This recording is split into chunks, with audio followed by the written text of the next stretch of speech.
Hello and welcome back to another episode of the Reggae Up Yourself Podcast with me, the Fuchaman. And people, as you can see, we got one of the UK champion, but Jamaica champion. This man is called Jamaican English. What go on, brother? Yes, future man. And I say, God bless and one love to you, and respect, man. Jamaican English there. And thank you for taking the time out to come and interview, man. Yeah, man. Man. Respect for that. It's a pleasure, brother. It's a pleasure. I've been noticing your career for a long time, and I love what you're doing and staying current for a long time. So, you know what I mean? So, definitely, really appreciate the time you take to join us. But for me, I want to let people know more about you. You know what I mean? I want you to tell the Reggae Up Yourself fans and your fans who, give them give them something more in depth so they get a good understanding of you and where you're coming from in your journey. So, the first thing that I think myself and other people want to know is the name Jamaican English. Yeah, man. All right. You know what?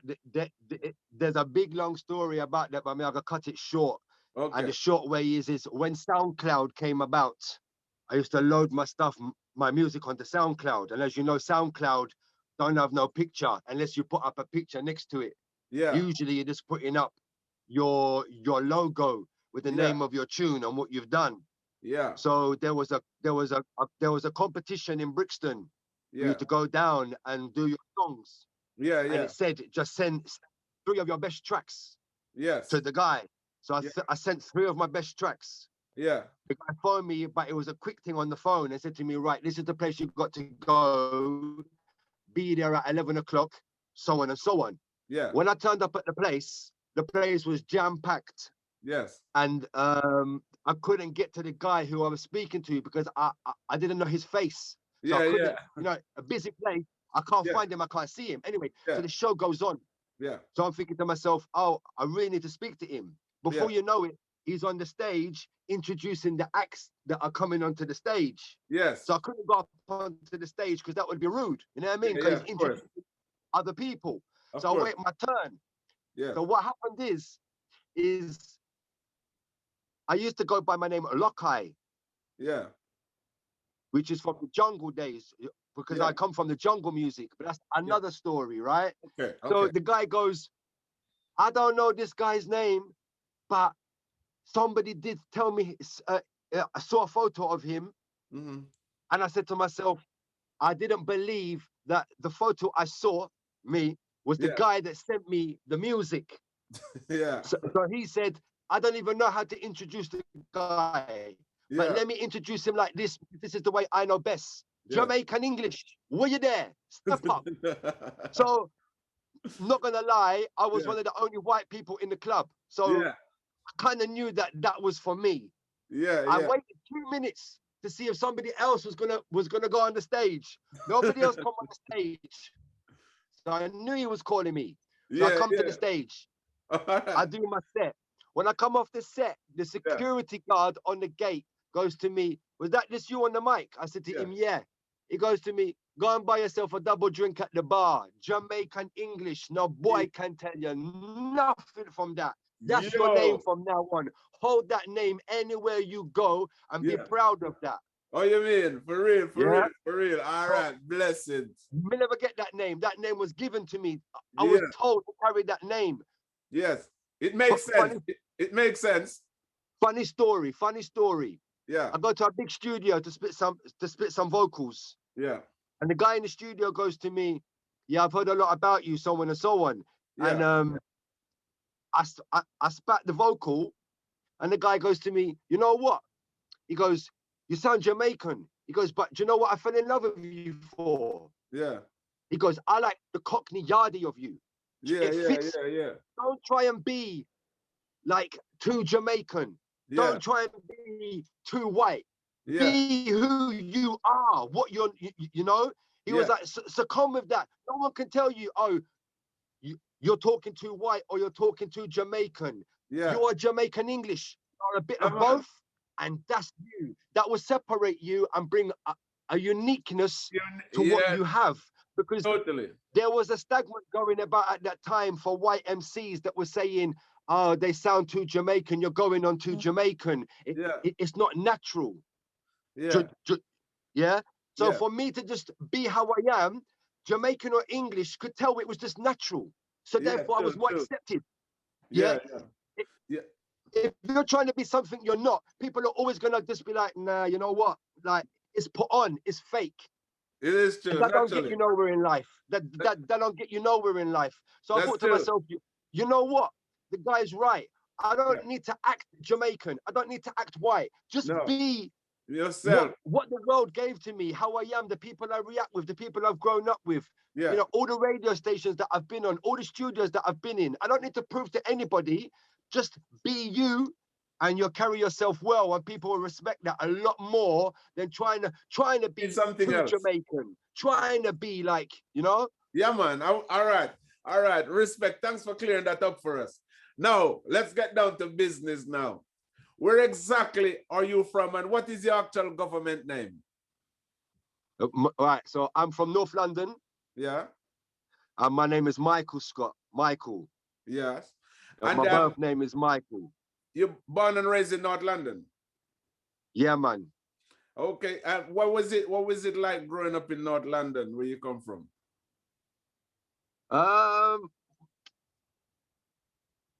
Me and my mum, because it's just me and my mum. Yeah. I don't know my father. I don't see my father. I've never seen my father. Yeah. Me and my mum. My mum has come from estate life, so we've moved from estate to estate to estate. Yeah. And we first started off in. I don't know if you ever heard of it. In the 80s, it was called the Concrete Jungle, Yeah. Yeah. I've heard of it. which is Graham Park. Have you heard of Graham Park? Yes, of course. Yeah. I've heard of it. Yes. Yes, yes. So in the 80s and 90s, Graham Park was really bad, like really bad. Like Yeah. cars always catching on fire, the lifts all broke, people always doing craziness. And my mum didn't want that for my life, but Yeah. she knew that we couldn't go and get a house. So we Yeah. moved from one estate to try and better it, a better estate, a better Yeah. estate, a better estate. And Yeah. of course, Yeah. Yeah. estate life, I'm with all nationalities, Chinese, Indian, Brazilian, German, you know, all nationalities. And Yeah. Yeah. that's Yeah. part of how I grew up. But one big thing did happen when Yes. when I moved to my third estate, which is Victoria Grove in North London, Yeah. is where my next door neighbor was a jungle DJ called Mampy Swift. Okay. Yeah. So Mampy Swift was Mampy Swift, Navigator, Flinty Badman, Demon Rockers. Yeah.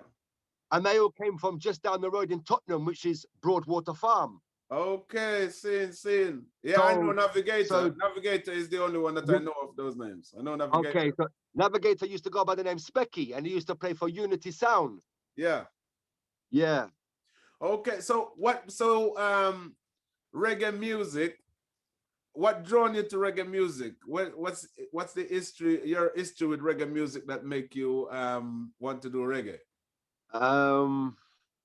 Apart from my neighbor being Mampy Swift, the way I look at it was one Christmas, my mum got me a little ghetto blaster. Okay. And I never had no tapes to put inside it and play. Yeah. So you just go to the radio, innit? You just switch the button to the radio and start go across all the radio stations. So imagine me, it's Christmas. I got my little ghetto blaster. Yeah, I'm out in my estate. Yeah. I switch onto the radio, and the first radio station I got was Station FM. Yeah.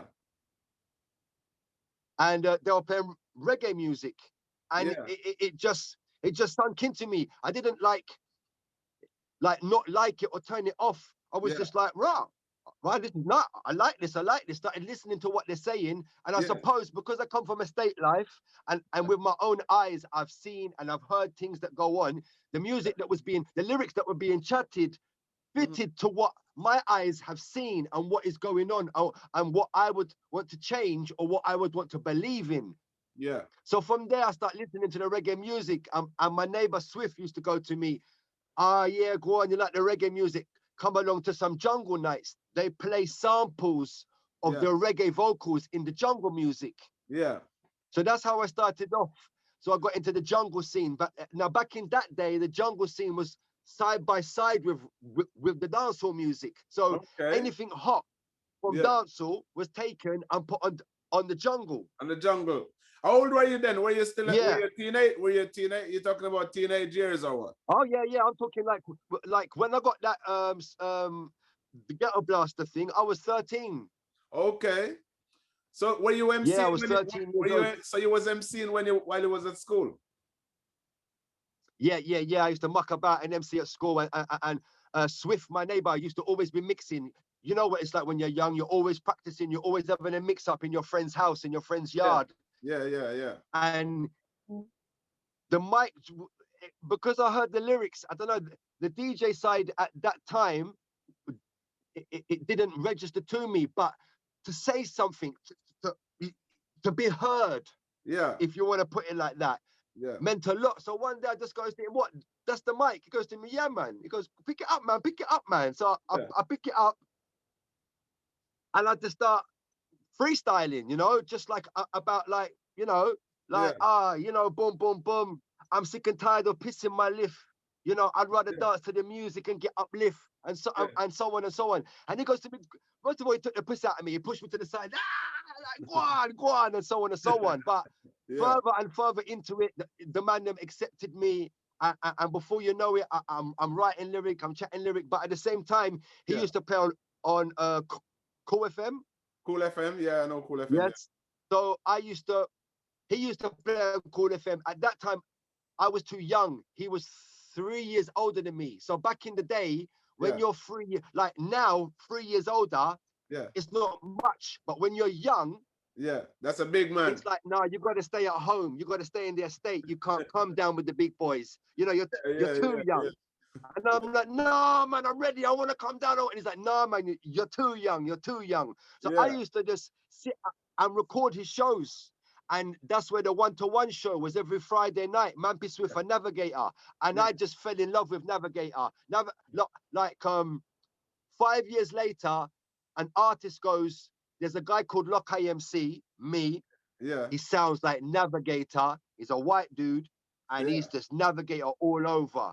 And I really appreciate the love that he has for Navigator, because Navigator is an MC that got a lot of love.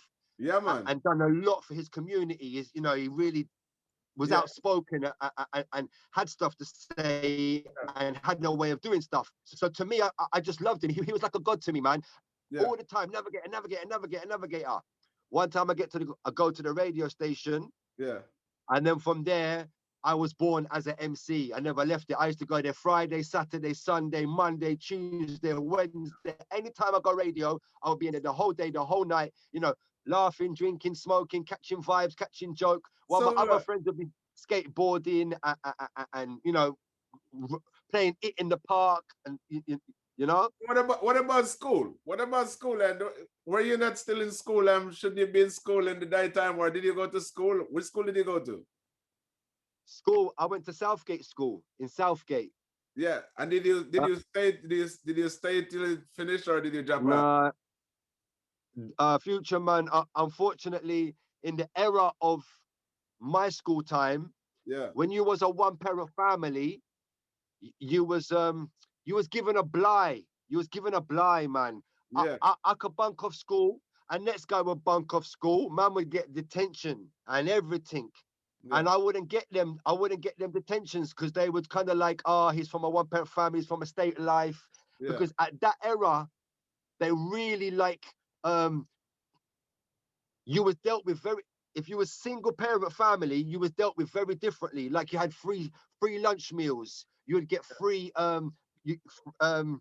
like free school clothes, that you would get a ticket and you would be told to go to this shop and they would give you a shirt and some bottoms. Yeah. That kind of stuff don't run in this day and age. This is an era that was. But do you think though that because they know your background and situation, that they know you were from an estate, that in the midst of doing all of that and not pressuring you for not coming in, that there was an element of not having a great expectation from you anyway? Do you think there was an element of them not having any great expectation from you, because he's from an estate anyway, what do you expect? He probably won't amount to much anyway. So why stress about him? Do you think that? Yes, I do. And the trouble is I was too young to understand that. Obviously, I'm loving it up. I'm not getting detention.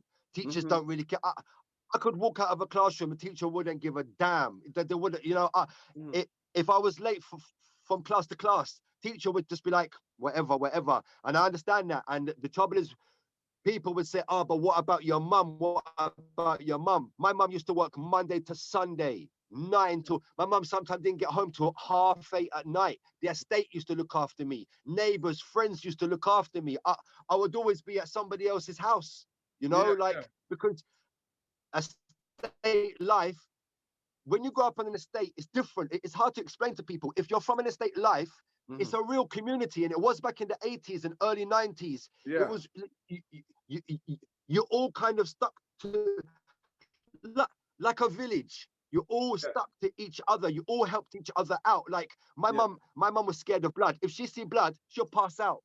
Now, as a youth growing up in the estate, you'd fall over, fall out of a tree, ride your bike, try and do a wheelie, fall over. She would go and see Pat at number 37 because she was a nurse and she would patch me up. And then Pat was an African lady. Pat was an African lady. And she used to feed me up and say, yeah, you're too skinny. You're too skinny. Come in the kitchen, boy. Come in the kitchen. So from there, I'm starting to learn about African way, African food, spices, herbs. I never had that, like for me, it'd be beans on toast, chips and eggs, Yeah. You was introduced to some like African, did you get like a strong Jamaican culture in your estate as well when you was growing up? Yes. There was a strong, I would say the third percent of the estate was Jamaican and being moved out. So the trouble with the estates back in them days is you'll be moved into a state and you might only be there for 6 months. Then you'll be moved on. You might be going to West London. You might be going to Ladbroke Grove, or you might be going to Ealing, or you might be going to Graham Park. So the estate was always moving. It was always moving. And there was only there was me and 3 other people that but stayed in that estate for a long amount of time. I mean, my mum still lives there now. So, big respect. That's good. So my mum didn't have the time or realize, going back to what you were saying about schools, thinking, well, he's not going to learn anything. So anyway, so my mum relied on the school to try and teach me. My mum relied on the system to try and educate me because she had to work her socks off. She had no choice. You know what I mean? She had no choice. And I remember being at a certain radio station, and man, them used to try, like somebody who didn't know me would be like, who's this guy? Who's this guy? And people would say, listen, rude boy, my man's come from a tougher background than you ever realize. My man, right now, you got 3 brothers, you got 2 sisters, you got a mum, you got a dad, you got an uncle. My man's got him and his mum, and he comes from estate life. Don't brush up on this youth. Don't brush up on this youth. Because there are people that will back him all the way. I remember being at a radio station, a guy called Texas Pete, bad man of the area, big scar from, the Chelsea smile? Yeah, I heard back of in it. the day? Yeah. Big Chelsea smile cut right across the side there. Man used to go, after he met me and knew where I'd come from, he used to say to people then, if any boy from North London, Tottenham, all the way down to Stoke Newington, if you touch this boy, I'm coming for you. I'm troubling you. I'm coming for you. Leave this boy alone. Leave this boy alone. Because he knew that I was traveling through ends late at night, sometime waiting 4 a.m. for a night bus. 3 hours. 3 hours for And he used to say to me, I'm going to spread your name and a rumor. If you ever see this white boy dressed loud, you know what I mean, got all the colors and thing and so on. Leave him alone. Don't trouble him. Don't trouble him. I've always respected a level of people and what they see in me and what I see in them, because people have always treated me well and treated me good, because I ain't got nothing to prove. I am who I am. It's like for real. All right, so take me on to when did you first record your first track? Record my first track. Well, because I was in the jungle scene, we got into the studio life a lot earlier. So I was doing jungle vocals for jungle music. Yes. So I was doing that from really early. But for me, getting into the reggae music a bit more deeper was when I was on the radio stations, a guy called Automatic. He never knew me and he used to listen to the radio. One day he got to meet me and he goes to me, boy, he goes, you love your reggae. He goes, I can tell you love your reggae music. You ever seen Sound Clashes? I said to him, no. He said to me, I'm going to introduce you. Come to my yard on Saturday. We're going to spend the whole day watching Ninja, Shabba, Super Cat, all of these clashes. When I saw them, I was hooked. I was hooked. From then on, I used to write my vocals for jungle music, listening to reggae, dancehall, reggae music. And I would say my first recording for reggae music was later, a lot later in my life. A lot later, if you know what I mean. So like when are we looking at? About 10 years ago.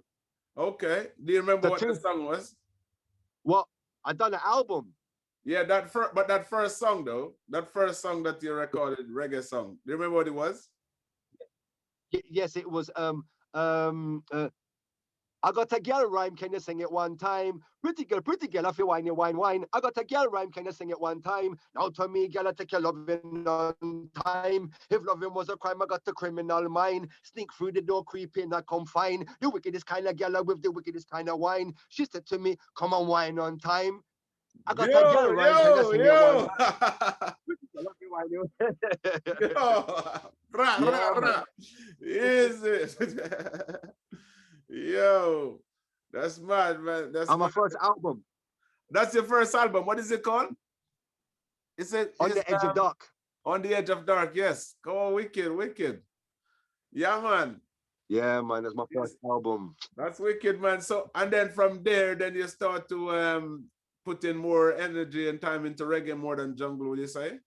Well, yeah, because at the same time of me following both genres of music, the jungle genre of music turned into drum and bass, and the scene changed in every aspect. I don't care what people say. Yeah.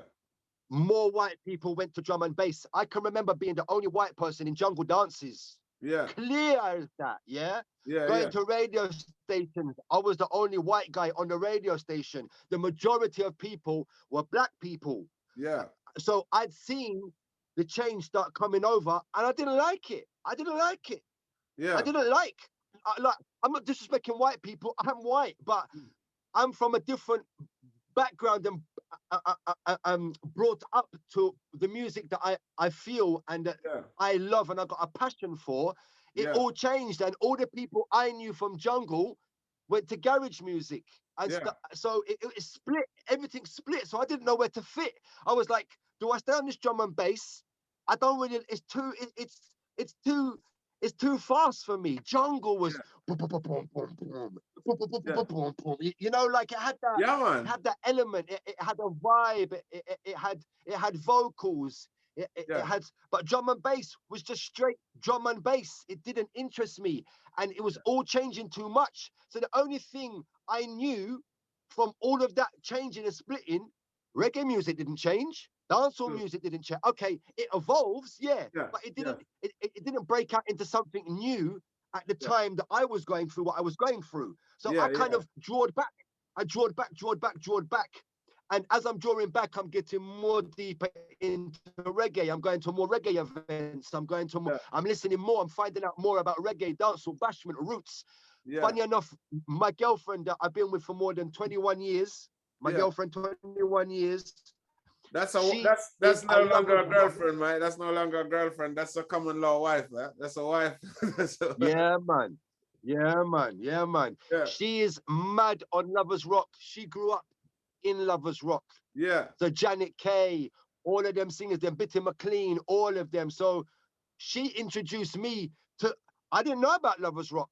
Yeah. I didn't know about Lovers Rock. You know, like. Reggae music, singing a nice song. I love a song. Yeah, I'd heard all that, but I didn't know the story and the passion and what Lovers Rock really entailed. So she drew me into that side of it all. And I really liked it. Again, it was like I was growing older. So I'd been past my teenager thing. So now I'm with a woman. I've been with her for like 5 years.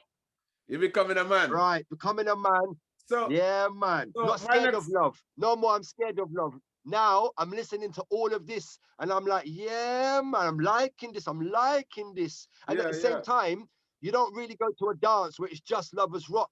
Now I'm going to a dance where it's like there's a bit of bashment, there's some roots reggae at the beginning or at the end, and lovers rock is put in there as well. So I was like, I'm a part of all of this now. I'm a part of all of this, you know. And my missus loved the lovers rock part, so I could take her to the dances because I knew there would be a lovers rock section that she would get down on. So it wasn't just like me just going to the dance on my own. It was like I could involve her.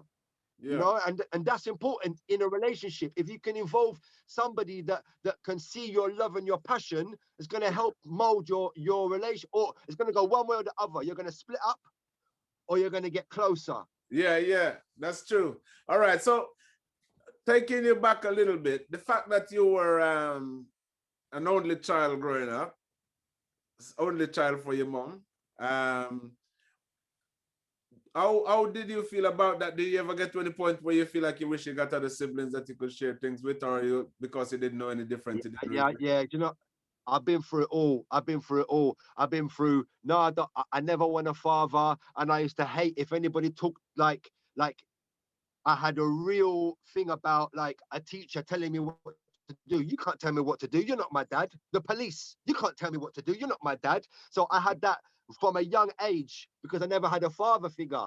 And then later on in like my teenager times would be when someone would go, oh, you know what? Yeah, if you beat me up, I'm going to go and get my brother. So that made me like think to myself, oh, do I need a brother?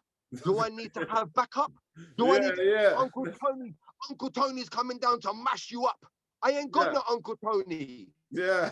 My mum's coming to give you a mum slap. My mum's coming down to, you know what I mean? I went through all of it. There was times I wanted a brother. There was times I wish I had a father. There was times of this, times of that. But now I've gone through where I'm just happy. I'm happy how I am. I'm happy how I've turned out. I've been through dark times. I've been through happy times. I've been through sad times. I love my mum dearly. People them know already. When they see me, they're like, I can see it in you. I am the protector of my mum. My mum never brought me up. I raised myself early.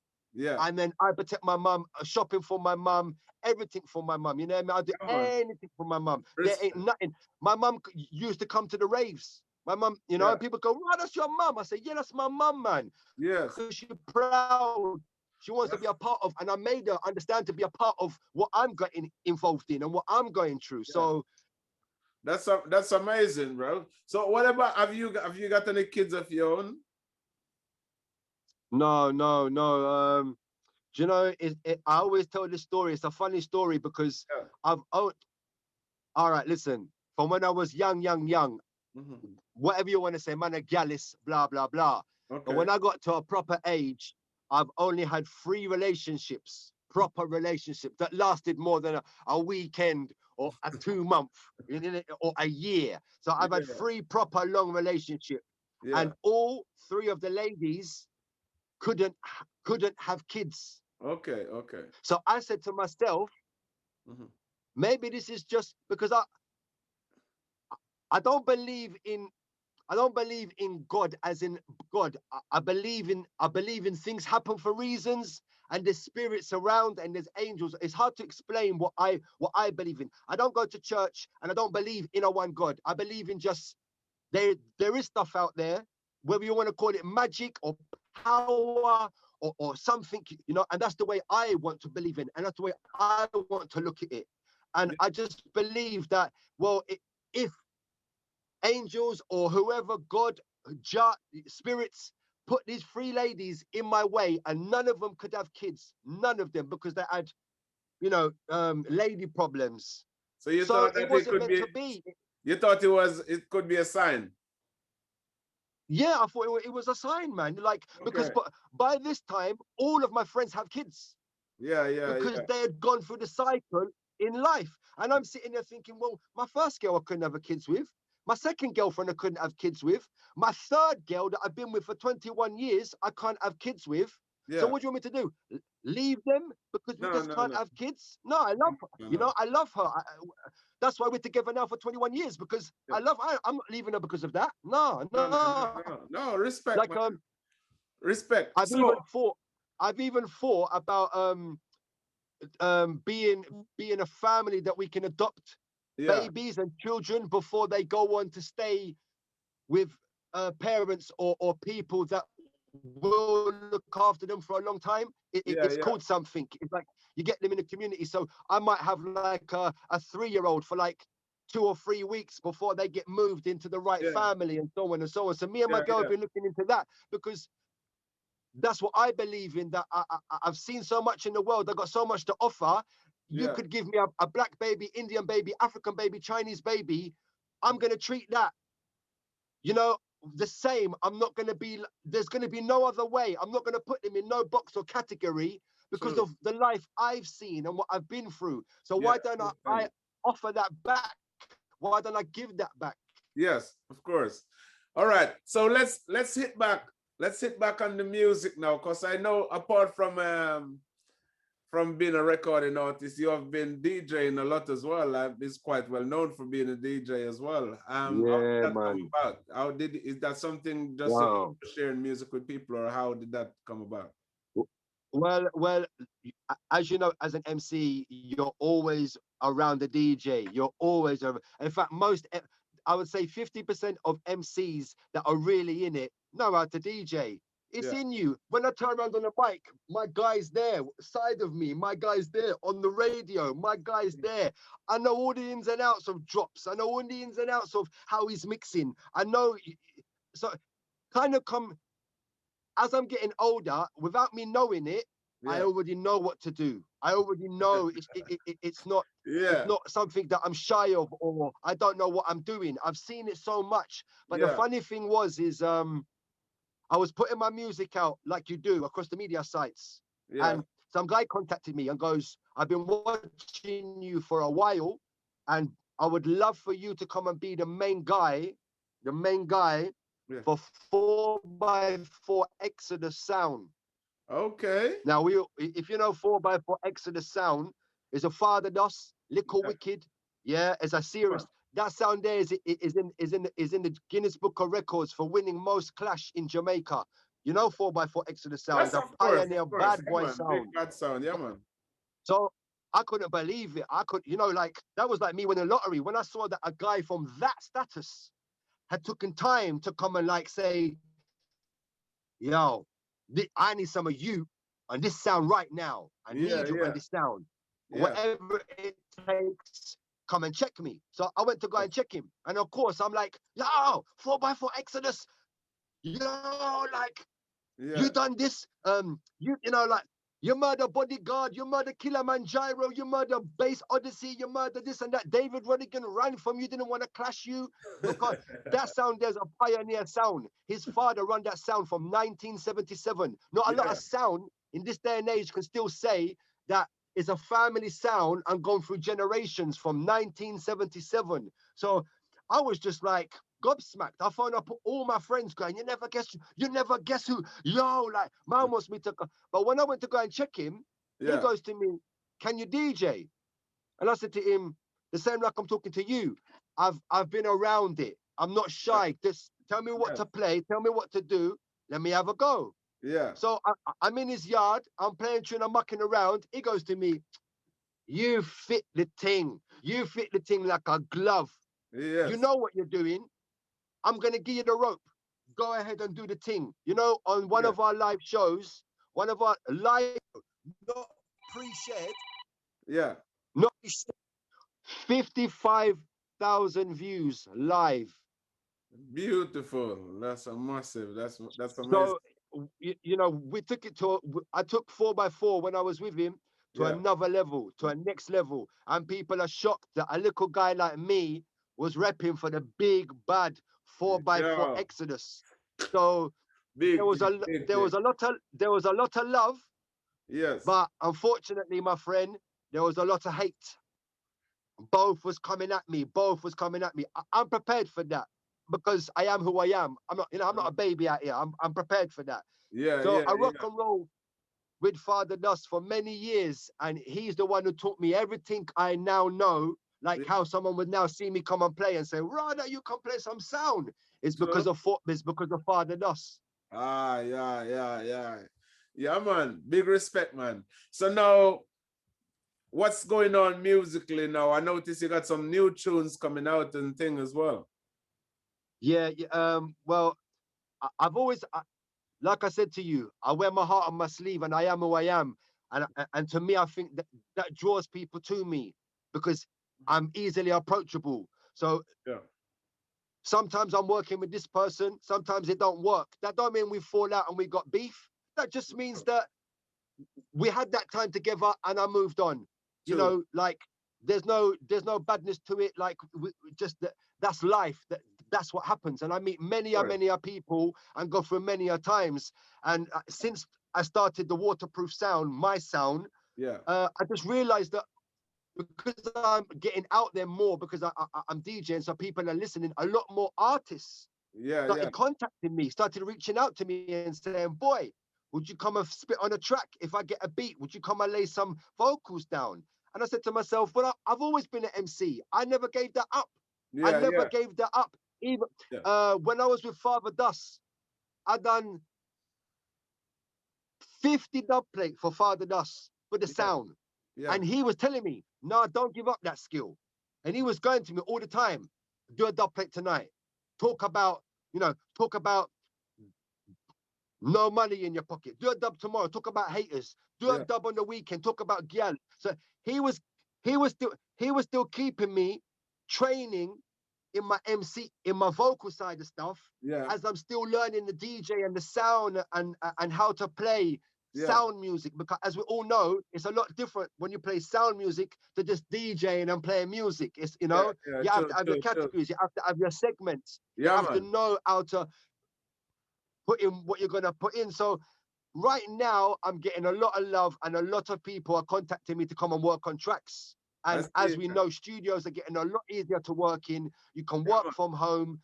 So much is like, I mean, people moan and say that, the future this, the future that. But let me tell you something. From when I grew up, it was hard. I didn't see a studio until 15 years later.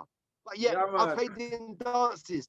I played on radio stations. But because now we're so advanced, studio, even getting the tune out now is easy. You've got these download sites, you've got these platforms.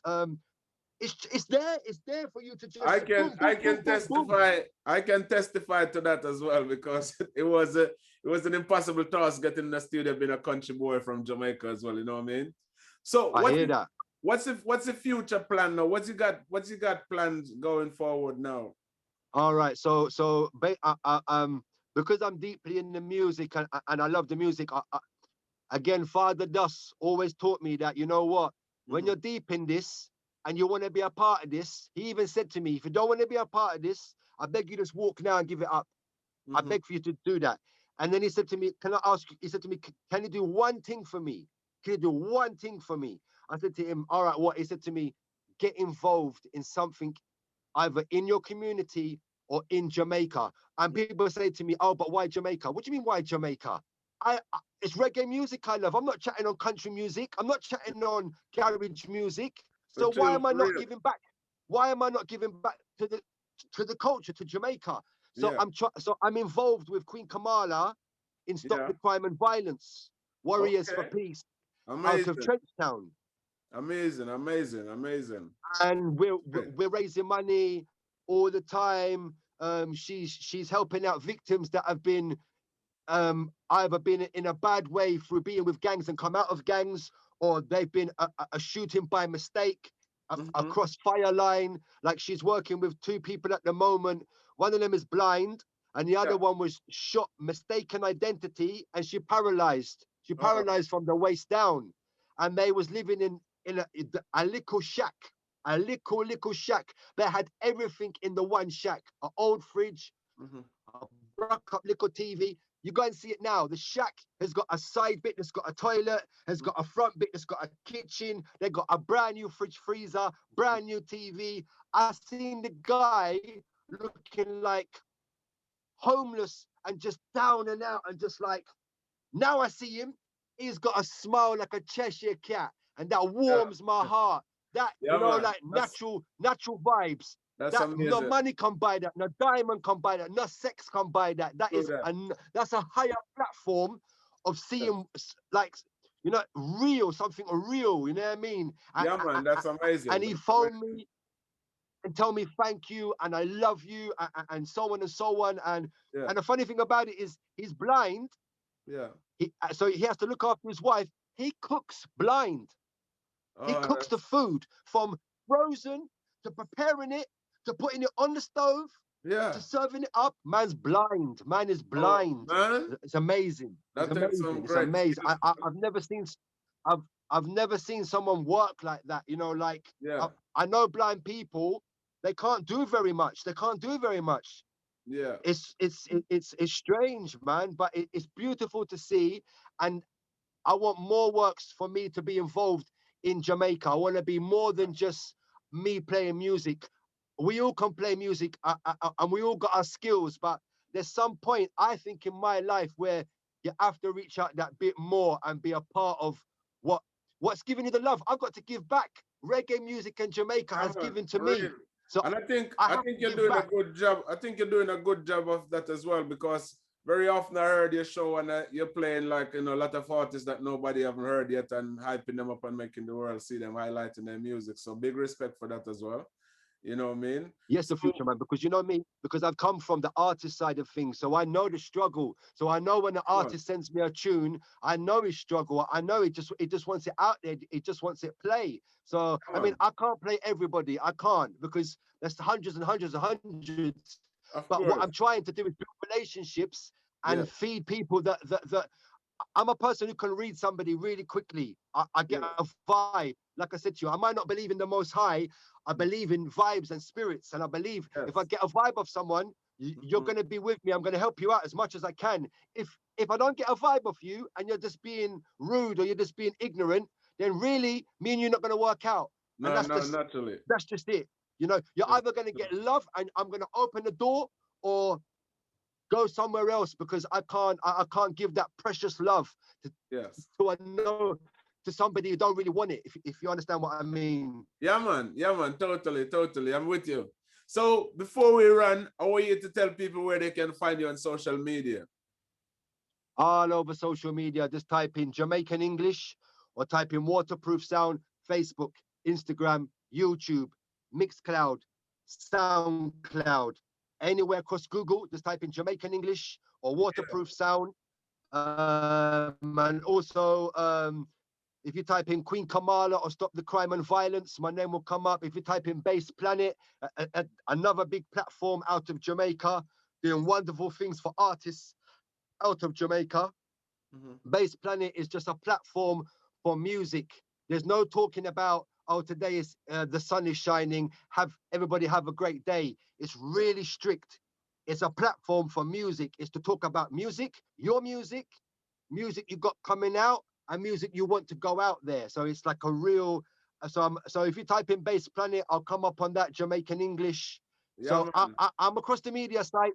You're going to find me, you're going to see me. Type in Jamaican English Waterproof Sound. If anybody wants to work with me, come and work with me. If you want to know more about Stop the Crime and Violence, come and holler at me. Holler Kamala Pitta, Queen Kamala on Facebook. It's all love, man. It's all love. That's amazing, brother. That's amazing. Yeah, man. I must check out that Bass Planet, yeah? Yes, man. Bass Planet. I got to check that out. So before we run, how you feel about busting a freestyle and the thing?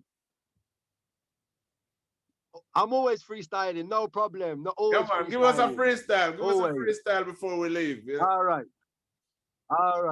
I saw her rise and Jaya must steer we. No enemy, because them can't get near we. We not for the morning glory. I saw her rise and I always give them surprise. Jamaican English make them open up them eyes. I stand tall and I never will fall. I can't be defeated. Everyone around me give me food. That's like treated. I get things, I'm eaten. So my expression is the best of them. I don't leave nothing to the rest of them. I'm always pushing on.